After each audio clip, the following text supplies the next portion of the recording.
चालू घडामोडी 2025 चे प्रश्न 1. भारत सरकारच्या कोणत्या उपक्रमाला जगातील पहिलं डिजिटल आदिवासी विद्यापीठ म्हटले जाते? तर आदि संस्कृती याला. प्रश्न क्रमांक 2. पहिला अंध महिला T20 विश्वचषक क्रिकेट कोणत्या देशात आयोजित केला जाईल? तर तो भारत या देशात आयोजित केला जाईल.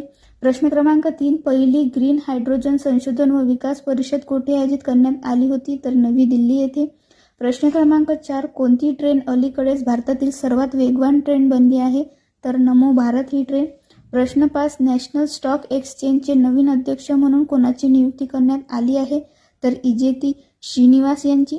प्रश्न क्रमांक 6. उपराष्ट्रपती CP राधाकृष्णन यांचे सचिव म्हणून कोणाची नियुक्ती करण्यात आलेली आहे? तर अमित खरे यांची. हे होते चालू घडामोडीचे 2025 चे प्रश्न. हे तुम्हाला कोणत्याही एक्झामसाठी उपयोगात येतील. जर तुम्हाला व्हिडिओ आवडला असेल व्हिडिओला लाईक शेअर सबस्क्राईब करायला विसरू नका. धन्यवाद.